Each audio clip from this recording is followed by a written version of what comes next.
Dragonlance, la guerra de los espíritus 3. El nombre del único.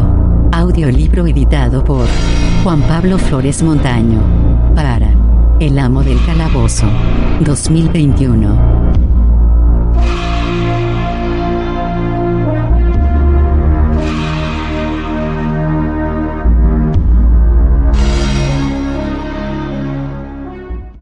Capítulo 5. El dragón plateado y el azul. Espejo permaneció escondido hasta estar seguro, más allá de toda duda, de que Malice se había ido y no regresaría. Había oído el combate y se había sentido orgulloso de Esquie por hacerle frente a la atroz roja, experimentando una punzada de lástima por la muerte del azul. Después escuchó el furioso rugido de dolor de Malice y la oyó hacer pedazos el cuerpo de Esquie. Cuando notó el fluir de algo húmedo y cálido sobre su mano, Espejo supuso que era la sangre de Esquie. Sin embargo, ahora que Malice se había marchado, Espejo se preguntó qué iba a hacer. Se llevó la mano a los ojos destrozados y maldijo su discapacidad. Tenía información importantísima sobre la naturaleza del único, sabía lo que les había pasado a los dragones de colores metálicos, y no podía hacer nada al respecto. Comprendió que tenía que ponerse en marcha, buscar comida y agua. El olor a dragón era intenso, pero a pesar de ello detectaba el olor a agua. Usó su magia para recobrar la forma de dragón, pues el sentido del olfato era mucho más agudo que el de un mísero cuerpo humano. Invariablemente deseaba el cambio, porque se sentía constreñido y vulnerable en la frágil forma sin alas, con su piel suave y débiles huesos. Gozó entrando en su forma de dragón, disfrutando la sensación del mismo modo que un humano disfrutaba desperezándose con un largo y gran estirón. Se sentía más seguro con su blindaje de escamas, más equilibrado sobre las cuatro patas que sobre dos piernas. Su capacidad visual era mucho más penetrante, tanto que podía divisar un venado corriendo por el campo a kilómetros de distancia bajo él. O, mejor dicho, antes podía divisarlo, se corrigió para sus adentros. Su sentido del olfato era ahora mucho más agudo, y enseguida localizó un arroyo que fluía por el cavernoso cubil. Espejo bebió hasta hartarse, y después, saciada ya la sed, se planteó cómo calmar el hambre. Percibió el olor de una cabra. Esquie había dado caza al animal, pero no había tenido ocasión de devorarlo. Una vez acalladas las ruidosas protestas de su estómago, podría pensar con más claridad.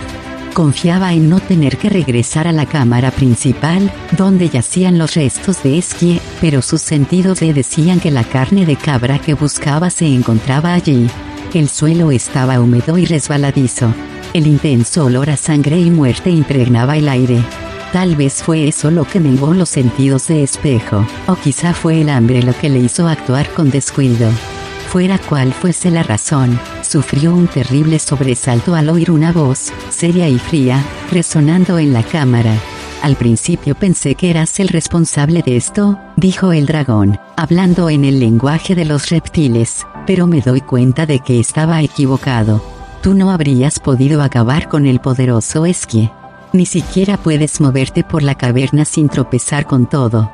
Mientras evocaba en su memoria conjuros defensivos, Espejo giró la cabeza hacia el desconocido orador, un dragón azul a juzgar por el sonido de su voz y el tenue olor a azufre que desprendía. El azul debía de haber volado a la entrada principal del cubil de Esquie, y él, tan centrado en su hambre, no lo había oído llegar. No maté a Esquie, dijo. ¿Quién, entonces? Taquisis. Espejo se sorprendió al oír ese nombre, y entonces comprendió que no debería sorprenderle. No era el único que había reconocido aquella voz en la tormenta. Podría decirse que sí. La muchacha llamada Mina descargó el rayo mortal que le provocó la muerte. La chica actuó en defensa propia. Fue Esquie quien atacó primero, afirmando que ella le había traicionado. Pues claro que le traicionó, dijo el azul. ¿Cuándo no lo ha hecho? Estoy algo confuso, confesó Espejo. ¿Hablamos de Mina o de Taquisis? Son la misma, a todos los efectos. Bien, ¿qué haces aquí, plateado? ¿Y por qué se nota tanto el efluvio de Malice? La roja se llevó el tótem de Esquie. Él estaba mortalmente herido, pero aún así la desafió. La hirió, creo, aunque probablemente no de gravedad, porque se encontraba muy débil. Ella le destrozó como represalia. Bien hecho, Esquie, gruñó el azul. Ojalá se le gangrene la herida y se pudra. Pero no has respondido a mi primera pregunta, Plateado. ¿Por qué estás aquí? Tenía unas preguntas que hacer, dijo Espejo. ¿Y recibiste las respuestas? No, realmente, admitió el Plateado. ¿Cómo te llamas? Mi nombre es Espejo. Ah, el guardián de la Ciudadela de la Luz. Me llamo Filo Agudo. Soy... El azul hizo una pausa, y cuando volvió a hablar su voz sonó ronca y cargada de pesar. Era el compañero del gobernador militar de Qualinesti, Medan. Ha muerto, y ahora me encuentro solo. A ti, siendo un plateado, te interesará saber que Qualinost ha sido destruida, añadió Filo Agudo.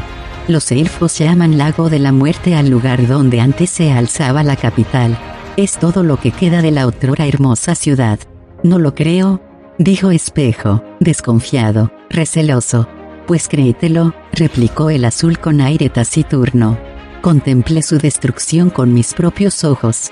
Llegué demasiado tarde para salvar al gobernador, pero presencié la muerte de la gran hembra verde, Beryl. En su tono había una sombría satisfacción.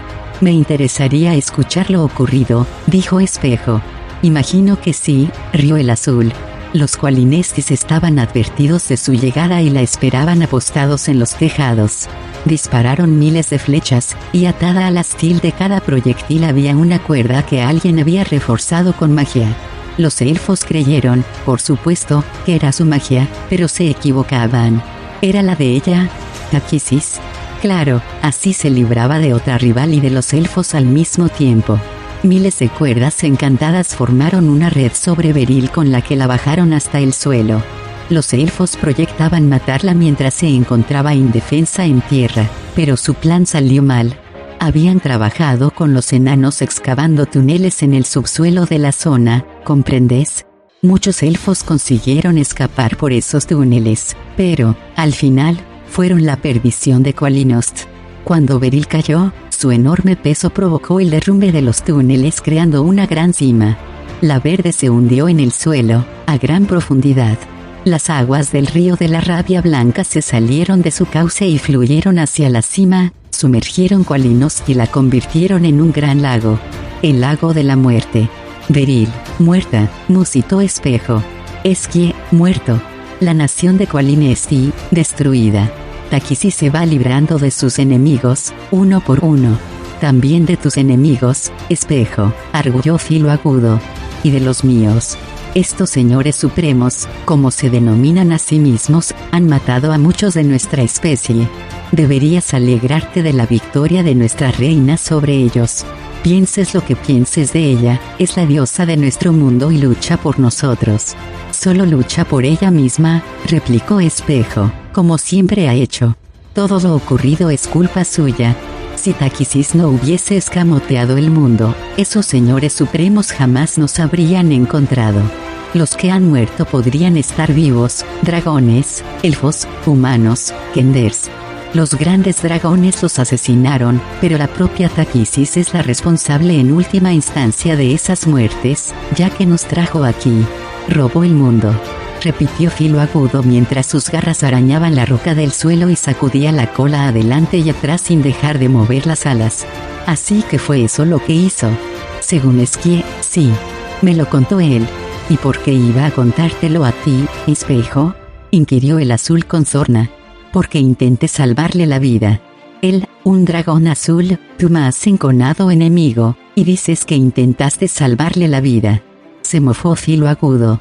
No soy un dragoncillo recién salido del huevo para tragarme ese cuento, Kender. Espejo no podía ver al azul, pero imaginaba cómo era. Un guerrero veterano, sus escamas azules relucirían de limpias, tal vez con unas cuantas cicatrices en el pecho y la cabeza, recuerdos de sus proezas. Las razones que me movieron a salvarle eran lo bastante frías como para satisfacerte incluso a ti, repuso. Acudí a Esquie buscando respuestas a mis preguntas. No podía dejarle morir y que se llevara a la tumba esas respuestas. Admito que lo utilicé. No me siento orgulloso por ello, pero, al menos, gracias a mi ayuda, consiguió vivir lo suficiente para lanzar su ataque contra Malice. Me dio las gracias por eso. El azul se había quedado silencioso, y Espejo no sabía qué estaba pensando. Sus garras rascaban la roca, sus alas agitaban el aire del cubil, cargado de olor a sangre, su cola se agitaba a uno y otro lado. Espejo tenía preparados algunos conjuros para el caso de que Filo Agudo decidiera luchar. No sería una pelea equilibrada, entre un experto y veterano azul con un plateado ciego, pero, del mismo modo que Esquie, al menos dejaría su marca en su adversario. Taquisis robó el mundo, Filo Agudo habló con tono meditabundo, y nos trajo aquí. Como tú dices, es la responsable. No obstante, es una de nuestras antiguas deidades, y combate contra nuestros enemigos para vengarnos. Sus enemigos, manifestó fríamente Espejo. En caso contrario no se molestaría en luchar. Dime una cosa, plateado, inquirió el azul. ¿Qué sentiste cuando oíste su voz la primera vez? ¿Notaste un estremecimiento en el corazón, en el alma? ¿Lo sentiste? Sí, en efecto, admitió Espejo. Cuando oí su voz por primera vez en la tormenta supe que era la voz de un dios, y su sonido me causó gran emoción, como el niño cuyo padre le golpea y sin embargo se aferra a él, no porque sea un padre bueno o sabio, sino porque es el único que conoce. Pero entonces empecé a hacer preguntas y las respuestas me trajeron aquí. Preguntas, repitió el azul, displicente. Un buen soldado nunca pregunta. Obedece. Entonces, ¿por qué no te has unido a sus ejércitos?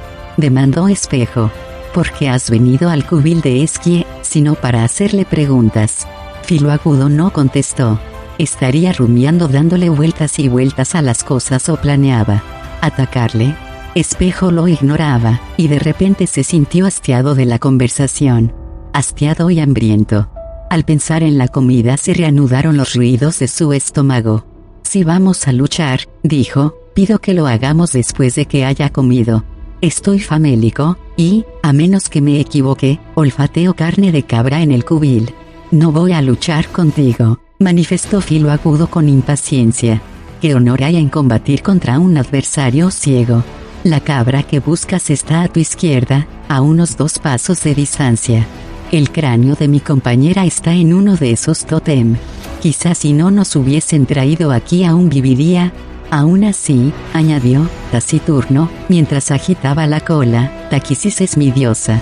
Espejo no podía ayudar al azul. Él había resuelto su propia crisis de fe, lo que había resultado relativamente fácil dado que ninguno de su especie reverenció nunca a Taquisis. Su amor y su lealtad pertenecían a Paladine, dios de la luz. ¿Estaría Paladine ahí fuera, en algún lugar, buscando a sus hijos perdidos?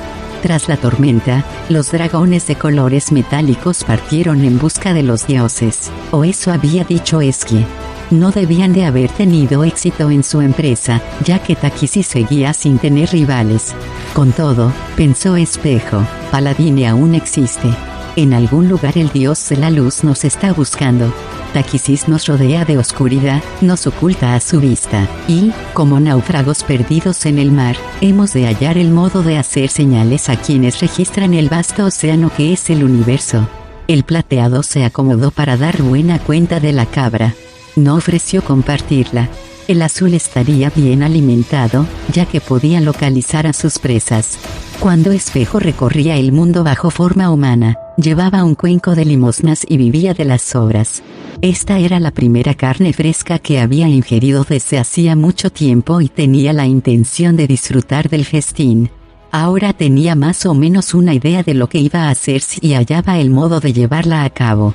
Lo primero era librarse de ese azul, que se comportaba como si hubiese encontrado a un amigo.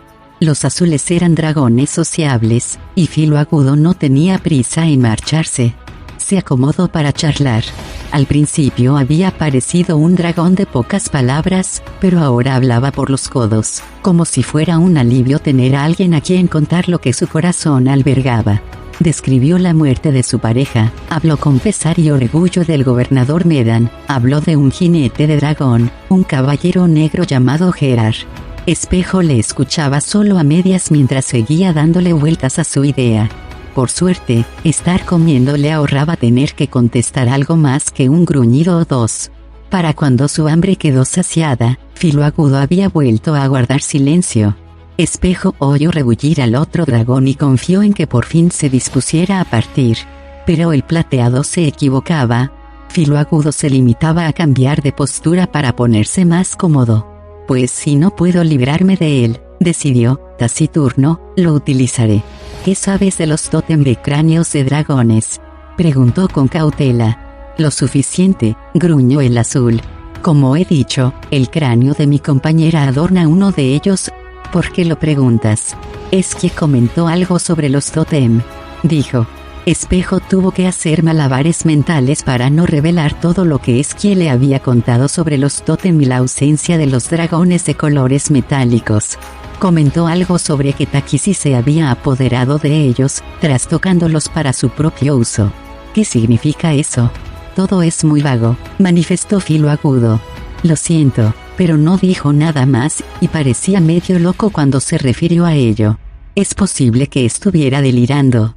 Por lo que he oído, solo hay una persona que conoce las intenciones de Takisi, y es esa chica, Mina, la cabecilla de los ejércitos, el único.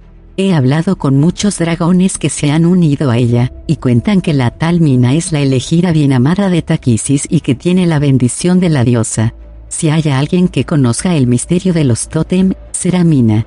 Aunque no creo que esto tenga mucho sentido para ti, plateado. Todo lo contrario, contestó Espejo, pensativo. Puede que signifique más de lo que imaginas.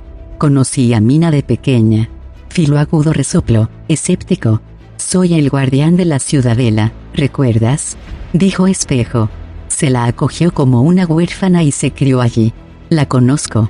Quizá, pero ahora te considerará un enemigo. Sería lo lógico, convino el plateado. Pero tropezó conmigo hace unos meses, cuando caminaba bajo la forma de un humano, ciego, débil y solo. Me reconoció y me perdonó la vida. Quizá recordó nuestras vivencias juntos cuando era una niña. Siempre estaba haciendo preguntas. ¿Te perdonó la vida por sentimentalismo? Filoagudo volvió a resoplar. Los humanos, incluso los mejores, tienen esa flaqueza. Espejo no comentó nada y puso buen cuidado en ocultar su sonrisa. Ante él se encontraba un dragón azul que lloraba la pérdida de su jinete y sin embargo censuraba a una humana por conservar lazos sentimentales con quienes había vivido de pequeña. Y, en este caso, tal flaqueza podría sernos provechosa, siguió Filoagudo. Se desentumeció con una vigorosa sacudida de la cabeza a la punta de la cola y flexionó las alas. Muy bien. Nos encararemos con la tal Mina y descubriremos qué está pasando. ¿Has dicho nos?, inquirió Espejo, estupefacto. Realmente creía que había oído mal, aunque las palabras Nocine en el lenguaje de los dragones eran muy distintas y fáciles de distinguir. He dicho, contestó el azul, alzando la voz como si Espejo fuera sordo además de ciego, que iremos juntos a hablar con esa Mina y exigiremos conocer los planes de nuestra reina. Imposible, le interrumpió de forma cortante. En su plan no entraba compartirlo con Filoagudo. Has olvidado mi minusvalía. No la he olvidado. Es una grave lesión, pero no parece haberte impedido hacer lo que tenías que hacer. Viniste aquí, ¿verdad? Desde luego Espejo no podía negar que eso era cierto. Viajo a pie, despacio, y me veo obligado a mendigar comida y cobijo. No disponemos de tiempo para esas tonterías. Mendigar. A humanos. El azul sacudió la cabeza con tanta fuerza que las escamas resonaron. Habría asegurado que preferirías haber muerto de hambre antes de recurrir a eso. Volarás conmigo, sobre mi lomo. El tiempo apremia. Están ocurriendo acontecimientos trascendentales en el mundo y no podemos perder tiempo caminando al paso de un humano. Espejo no sabía qué decir. La idea de un dragón plateado ciego encaramado a la espalda de un azul resultaba tan sumamente ridícula que estuvo tentado de soltar una carcajada. Si no vienes conmigo, añadió Filoagudo al advertir que a Espejo le costaba decidirse, me veré obligado a matarte. Hablas muy alegremente de cierta información que Esquie te dio, y sin embargo te muestras evasivo respecto a lo demás. Creo que Esquie te contó más de lo que estás dispuesto a admitir, y, en consecuencia, o me acompañas para que pueda tenerte vigilado o me aseguraré que esa información muera contigo. Espejo nunca había lamentado tanto su ceguera como en aquel momento.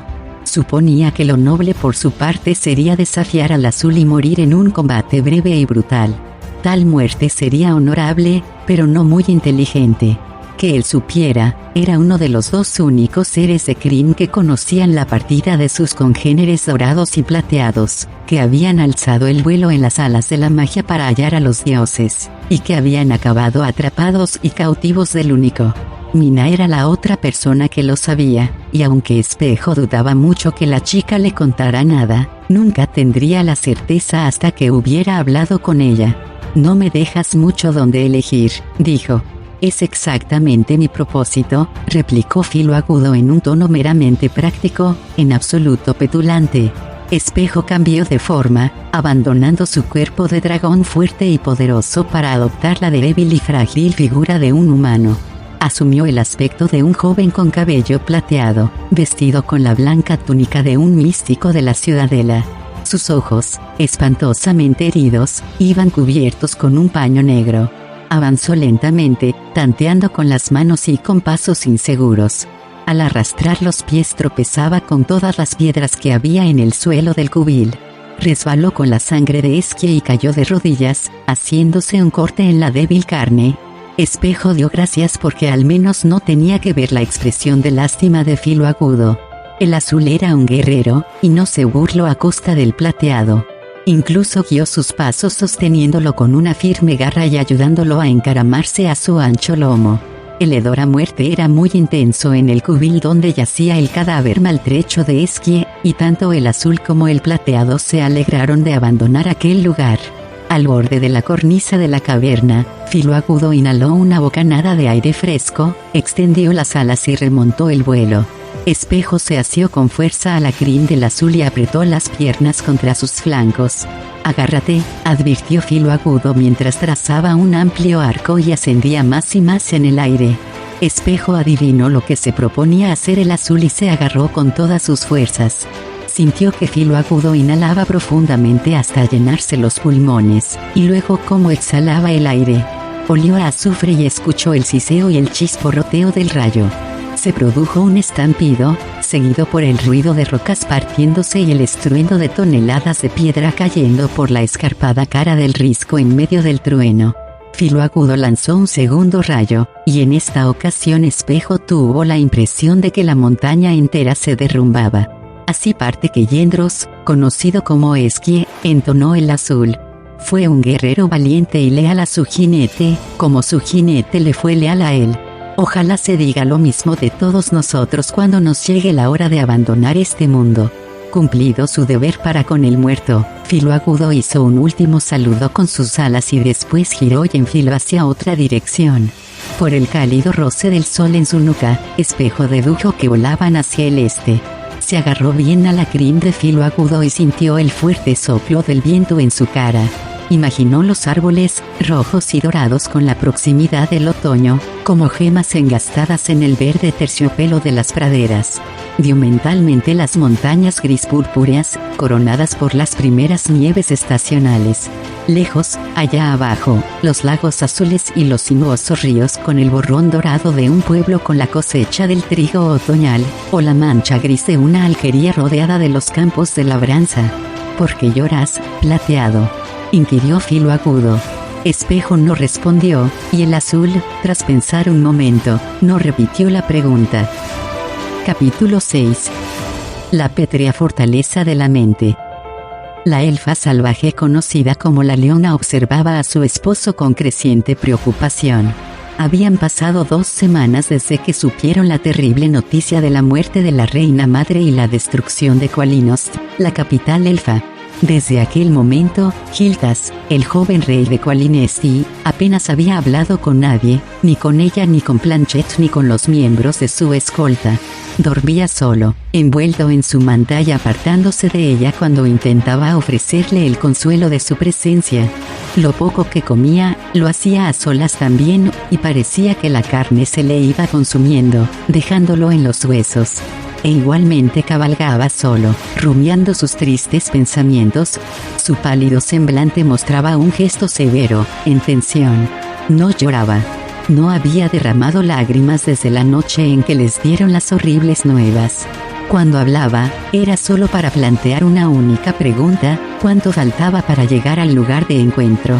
La leona temía que Gildas estuviera sumiéndose de nuevo en la antigua enfermedad que lo había atormentado durante los primeros años de su impuesta soberanía del pueblo Qualinesti.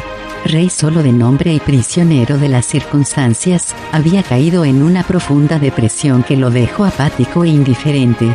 Con frecuencia se había pasado días enteros durmiendo en su lecho, prefiriendo los horrores del mundo de los sueños a los de la realidad.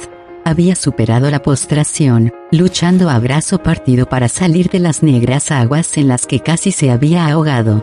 Había sido un buen monarca que hizo uso de su poder para ayudar a los rebeldes, dirigidos por su esposa, en su lucha contra la tiranía de los caballeros negros.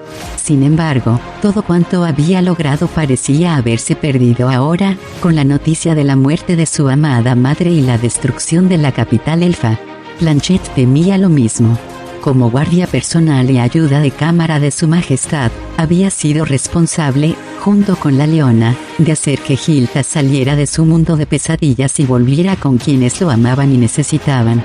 Se culpa a sí mismo, dijo la leona, que cabalgaba al lado de Planchet, ambos mirando con preocupación la figura solitaria que cabalgaba sola entre sus guardias personales, con los ojos fijos en la calzada pero sin verla. Se culpa por haber dejado a su madre sola allí, para que muriera. Se culpa por el plan que acabó destruyendo la ciudad y que costó tantos cientos de vidas. No se da cuenta de que gracias a su plan Beryl está muerta. Pero a un alto precio, dijo Planchet. Sabe que su pueblo no podrá volver nunca a Qualinost.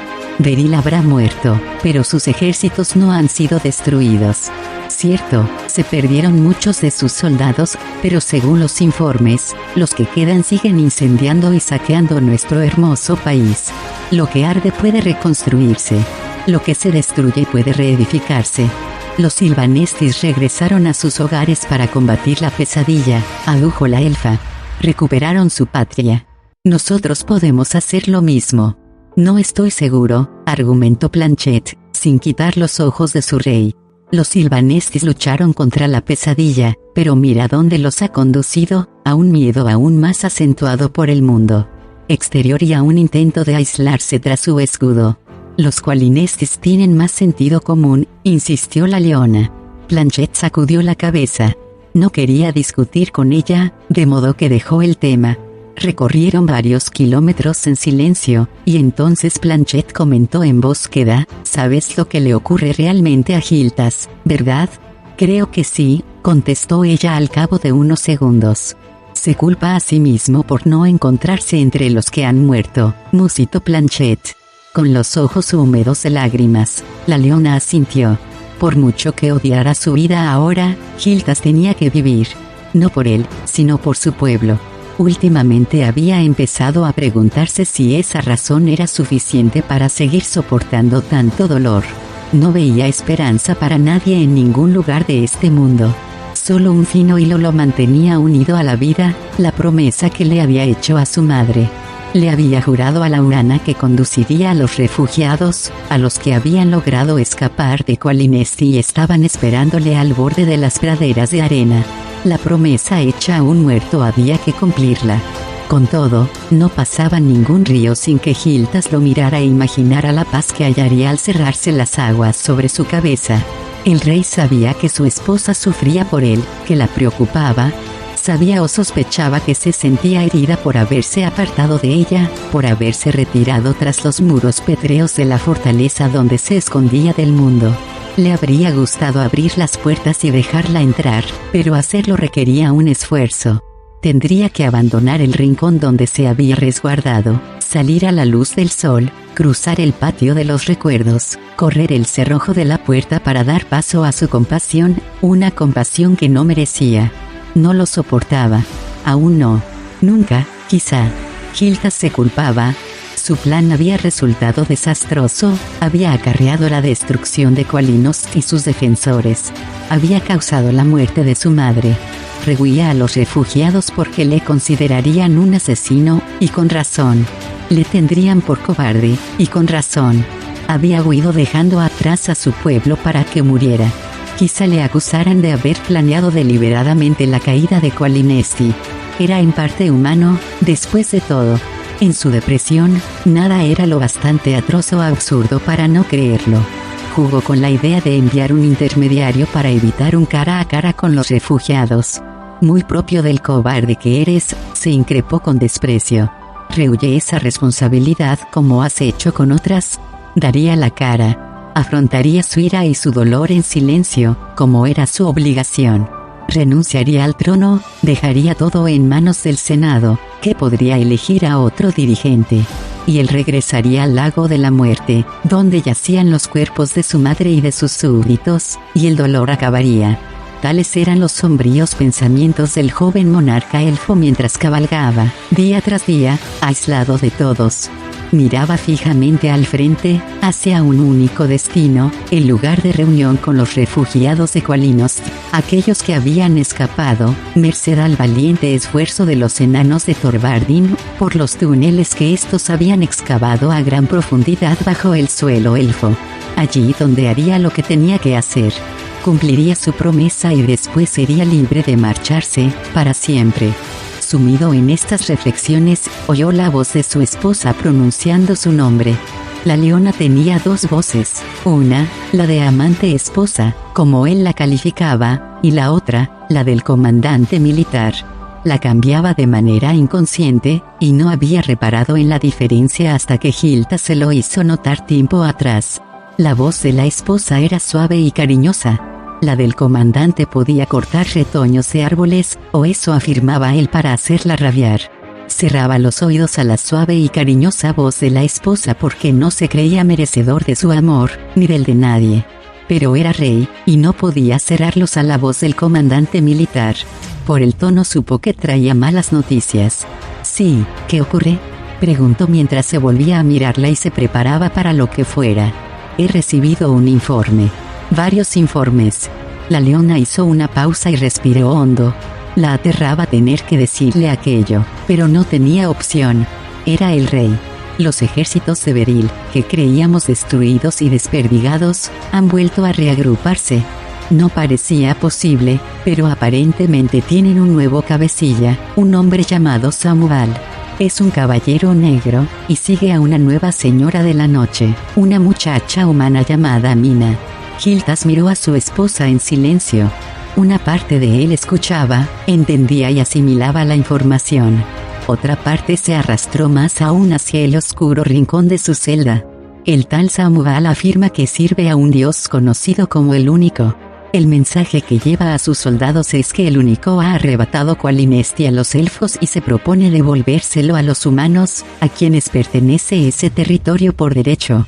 Todos los que quieran tierras gratis solo tienen que firmar el reclutamiento con ese capitán Samuel.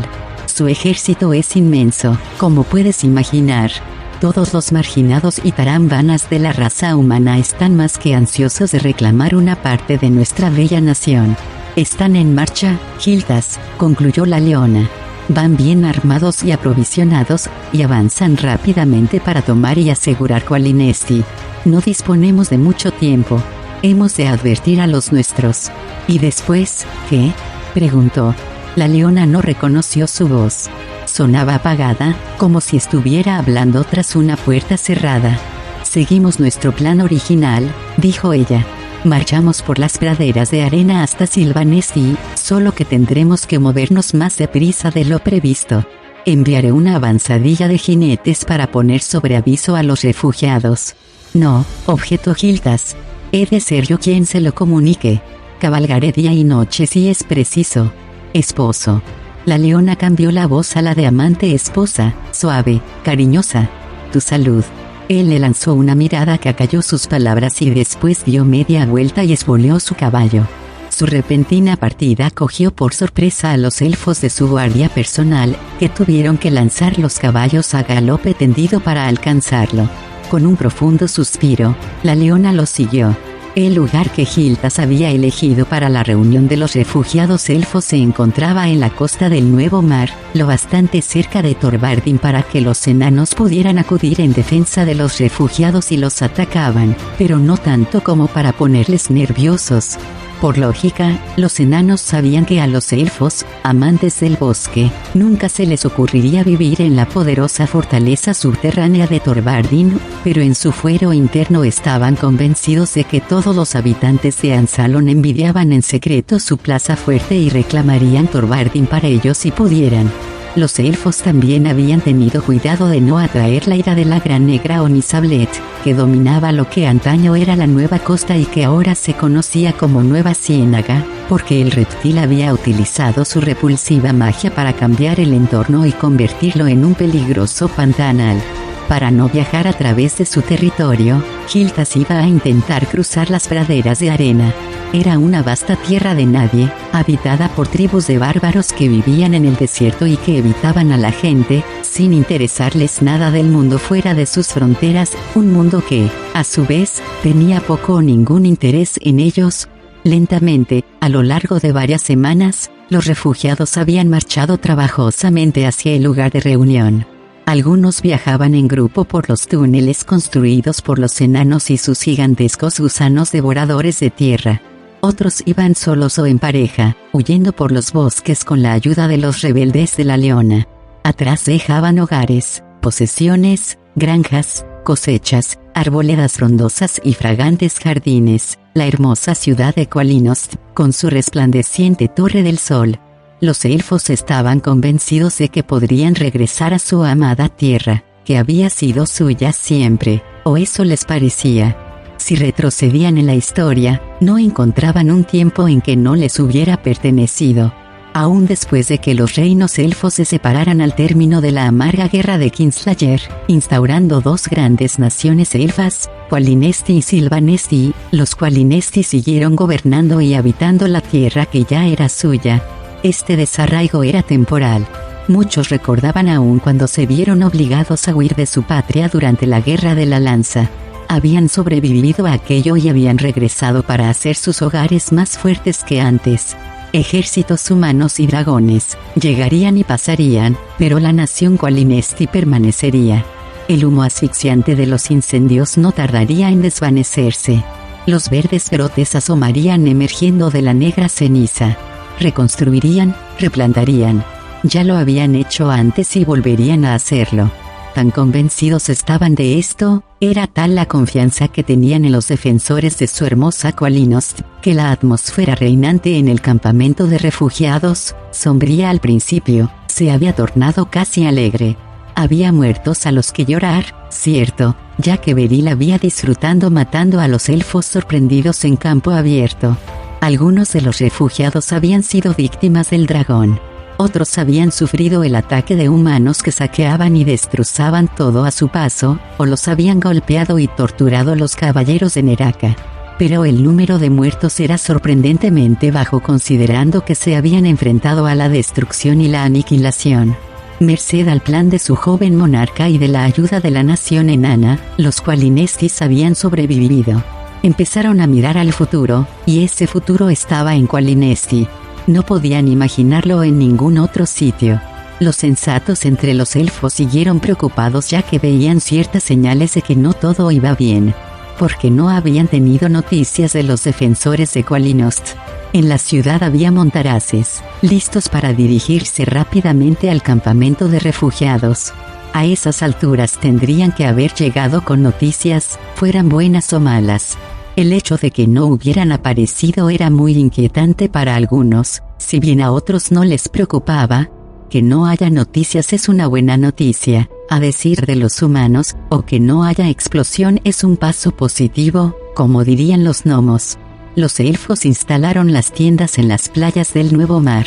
Sus hijos jugaban en el agua, que rompía en suaves olas, y hacían castillos de arena. Por la noche se encendían hogueras con maderas que arrastraba el mar hasta la orilla y, mientras contemplaban los colores siempre cambiantes de las llamas, contaban historias de tiempos pasados en que los elfos se habían visto obligados a huir de su tierra, unas historias que siempre tenían un final feliz. El tiempo había sido estupendo, con temperaturas inusitadamente cálidas para esa época del año.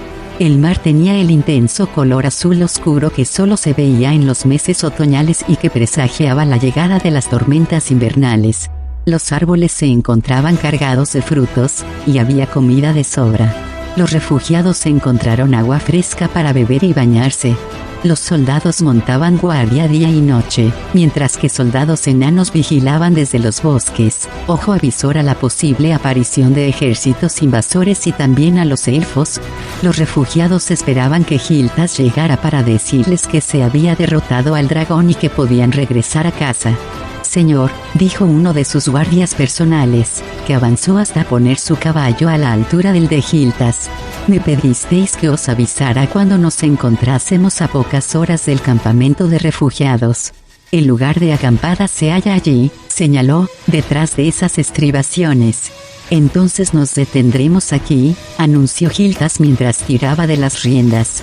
Alzó la vista al cielo, donde el pálido sol brillaba casi en perpendicular. Reanudaremos la marcha al anochecer. ¿Por qué nos paramos, esposo?, preguntó la leona, que llegó a medio galope, justo a tiempo de oír las instrucciones de Gildas. Casi nos hemos roto el cuello para llegar junto a los nuestros, y ahora que estamos cerca, nos detenemos. Las noticias que les traigo solo pueden darse mientras hay oscuridad, respondió al tiempo que desmontaba, sin mirarla. La luz de ningún sol ni de ninguna luna ha de alumbrar nuestro dolor. Me molesta incluso la luz de las estrellas, y si pudiera las haría desaparecer del firmamento.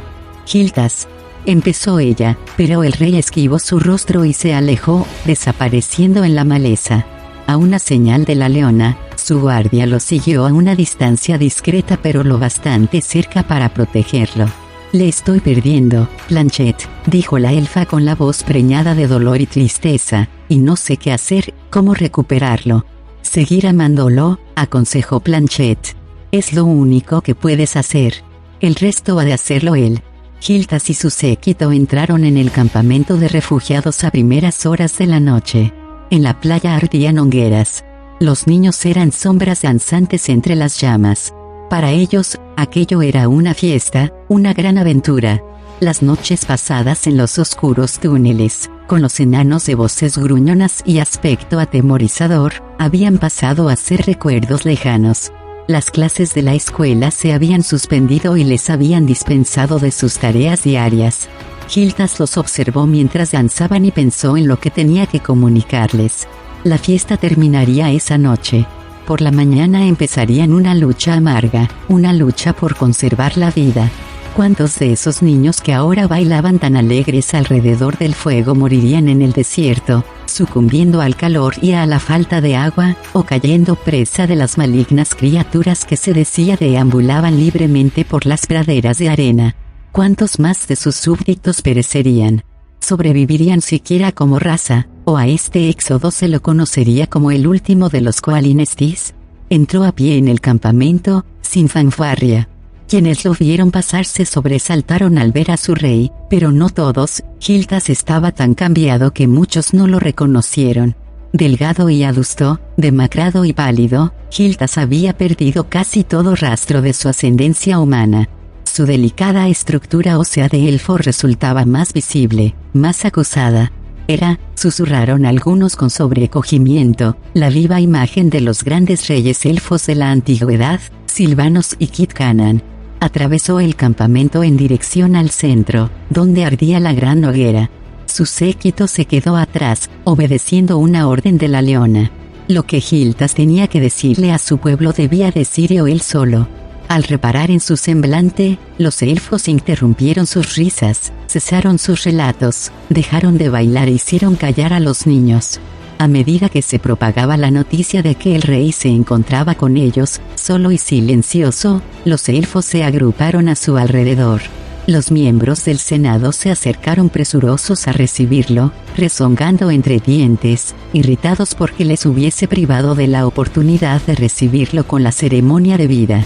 Repararon en su rostro, cadavérico a la luz de las llamas, y olvidaron sus rezongos, sus parlamentos de bienvenida, y esperaron oír sus palabras con funesta aprensión.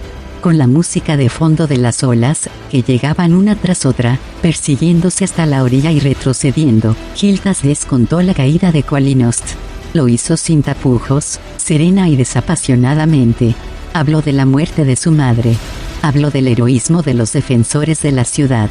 Alabó el de los enanos y humanos que habían muerto defendiendo una tierra y a unas gentes que no eran las suyas. Habló de la muerte del dragón. Los elfos lloraban por la reina madre y por sus seres queridos, ahora perdidos sin remedio. Sus lágrimas caían silenciosamente por sus mejillas. No sollozaban con ruido para no perderse lo que vendría a continuación. Y lo que vino era espantoso. Gildas habló de los ejércitos al mando de un nuevo líder. Habló de un nuevo dios, que se arrogaba el mérito de expulsar a los elfos de su patria y que estaba entregando esa tierra a los humanos, que ya entraban a raudales en Qualinesti por el norte. Al enterarse de la existencia de los refugiados, el ejército marchaba rápidamente para intentar alcanzarlos y destruirlos. Les dijo que su única esperanza era tratar de llegar a Silvanesti, que el escudo había caído, que sus parientes los recibirían en su tierra. No obstante, para llegar a Silvanesti tendrían que cruzar las praderas de arena. Por ahora, no tuvo más remedio que decirles, no habrá vuelta al hogar. Quizá, con la ayuda de nuestros parientes, podremos crear un ejército que sea lo bastante poderoso para entrar en nuestra amada tierra y expulsar al enemigo, para recuperar lo que nos ha sido robado. Pero aunque esa ha de ser nuestra esperanza, tal esperanza está en un futuro lejano. Ahora tenemos que volcarnos en la idea de la supervivencia de nuestra raza. El camino que recorreremos será duro. Hemos de recorrerlo juntos con una meta y un propósito en nuestros corazones. Si uno de nosotros abandona, todos pereceremos. El engaño y la traición me convirtieron en vuestro rey. A estas alturas sabéis la verdad. La historia se ha extendido en susurros entre vosotros a lo largo de los años. El rey títere, me llamabais. Lanzó una mirada al prefecto Paltainon mientras hablaba. El rostro del prefecto era una máscara de pesar, pero sus ojos se movieron velozmente de aquí para allí intentando descubrir la reacción de la gente. Mejor habría sido que hubiera seguido en ese papel, continuó Gildas, apartando la vista del senador para volverla hacia los suyos. Intenté ser vuestro cabecilla, y he fracasado. Ha sido mi plan el que ha destruido Qualinesti, el que ha dejado nuestra tierra abierta a la invasión. Alzó la mano para imponer silencio, ya que los elfos habían empezado a murmurar entre ellos. Necesitáis un rey fuerte, dijo, levantando la voz, que sonaba cada vez más ronca. Un gobernante con valor y sabiduría para conduciros a través del peligro y poneros a salvo de él. No soy esa persona. En este momento abdico y renuncio a todos mis derechos al trono. Dejo la sucesión en manos del Senado. Os doy las gracias por la amabilidad y el cariño que me habéis demostrado en estos años. Ojalá fuera merecedor de ellos. Ojalá hubiese sabido hacerlo mejor. Ansiaba marcharse, pero la gente se había agolpado a su alrededor y, por mucho que deseara escapar, no quería abrirse paso a la fuerza entre la muchedumbre. Debía quedarse para oír lo que el Senado tuviera que decir. Mantuvo agachada la cabeza, sin mirar a su pueblo, sin querer ver su hostilidad, su rabia, su reproche. Aguantó firme, esperando hasta que le dijeran que podía marcharse. Los elfos estaban sumidos en un conmocionado silencio. Habían ocurrido demasiadas cosas. Demasiado deprisa para asimilarlas. Un lago de muerte donde antes se alzaba su ciudad. Un ejército enemigo tras ellos. Un viaje peligroso hacia un futuro incierto aguardándoles. El rey abdicando. Los senadores sumidos en la confusión. Consternados, horrorizados, se miraron unos a otros esperando que alguien dijera algo. Y ese alguien fue Paltainon. astuto y maquinador, vio en el desastre un modo de favorecer su ambición. Ordenó a unos elfos que acercaran a rastras un gran tronco, se encaramó a él, dio unas palmadas y ordenó callar a los elfos en voz alta, aunque era una orden innecesaria ya que ni el llanto de un niño rompía el profundo silencio. Sé cómo os sentís, hermanos míos, comenzó el prefecto con un timbre sonoro. Yo también estoy conmocionado y angustiado al oír la tragedia que ha golpeado a nuestro pueblo. No temáis. Estáis en buenas manos. Tomaré las riendas del gobierno hasta que llegue el momento de nombrar a un nuevo rey. Paltaínon señaló a Giltas con su huesudo dedo. Es justo que este joven haya abdicado, porque ha acarreado esta desgracia sobre nosotros. Él y quienes tiran de sus cuerdas. El rey títere. Sí, eso es lo que mejor lo describe. Otrora, Giltas se dejaba guiar por mi sabiduría y experiencia. Acudía a mí buscando consejo, y yo me sentía orgulloso y feliz de dárselo. Pero estaban aquellos de su propia familia que maquinaban contra mí. No los nombraré, porque no es piadoso hablar mal de los muertos, aunque buscaran continuamente menguar mi influencia. Paltaínon siguió echando leña al fuego. Entre quienes tiraban de las cuerdas del títere estaba el odiado y detestado general Medan, el verdadero artífice de nuestra destrucción, ya que sedujo al hijo del mismo modo que sedujo a la madre. La ira, una ira ardiente, golpeó la prisión fortaleza en la que Giltas se había encerrado, la golpeó como el abrasador rayo de un dragón azul. Se subió de un salto al tronco en el que estaba Paltaínon y asestó un puñetazo al prefecto que lo lanzó por el aire. El elfo cayó de espaldas en la arena, olvidado su bonito parlamento. Giltas no dijo nada. No miró a su alrededor. Saltó del tronco y empezó a abrirse paso a empujones entre la gente. Paltaínon se sentó, sacudió la cabeza para librarse del aturdimiento, escupió un diente y empezó a farfullar señalando a Giltas. Ahí tenéis. Ya veis lo que ha hecho. Arrestadlo. Arrestad. Giltas, dijo una voz entre la muchedumbre. Giltas, dijo otra, y otra, y otra. No coreaban. No gritaban su nombre. Todos lo pronunciaban serenamente, en voz queda, como si les hubieran hecho una pregunta y contestaran. Pero el nombre se repitió una y otra vez entre la multitud, de manera que resonaba con la tranquila fuerza de las olas al romper en la playa. Los mayores pronunciaban su nombre, los jóvenes pronunciaban su nombre. 2 senadores pronunciaron su nombre mientras ayudaban a Paltaínon a incorporarse. Estupefacto y desconcertado, Giltas alzó la cabeza y miró en derredor. No lo entendéis. Empezó. Si lo entendemos, afirmó uno de los elfos, cuyo rostro estaba demacrado, con las marcas de las recientes lágrimas. Y vos también, Majestad. Entendéis nuestro dolor y nuestra pena. Por eso sois nuestro rey. Por eso habéis sido siempre nuestro rey, abundó una mujer que sostenía a un bebé en sus brazos. Nuestro verdadero rey. Sabemos todo lo que habéis hecho en secreto por nosotros. De no ser por vos, Beril se habría revolcado en nuestra hermosa ciudad, añadió un tercero. Estaríamos muertos los que ahora nos encontramos ante vos. Nuestros enemigos han triunfado de momento, dijo otro, pero mientras mantengamos vivo el recuerdo de nuestra amada nación, esa nación no morirá. Algún día regresaremos para reclamarla. Y ese día vos nos dirigiréis, Majestad. Giltas era incapaz de pronunciar palabra.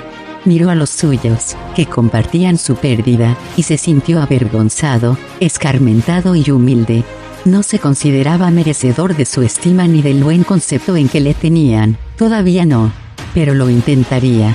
Pasaría el resto de su vida intentándolo. El prefecto resoplaba, barbotaba y trataba de hacerse oír, pero nadie le prestaba atención. Los demás senadores se congregaron alrededor de Giltas. Paltaínon les asestó una mirada furibunda, y después, agarrando el brazo a un elfo, susurró, el plan de derrotar a Beril era mío desde el principio. Claro que permití que su majestad se llevara los laureles. En cuanto a este pequeño rifirrafe entre los dos, solo es un malentendido, como ocurre tan a menudo entre padre e hijo. Porque él es como un hijo muy querido para mí. La leona se quedó en la periferia del campamento, demasiado emocionada para ver o hablar con su esposo. Sabía que él la buscaría.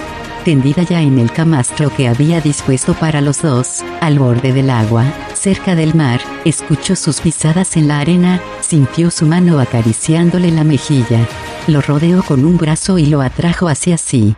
¿Podrás perdonarme, amor mío?, preguntó Gildas mientras se tendía a su lado y suspiraba.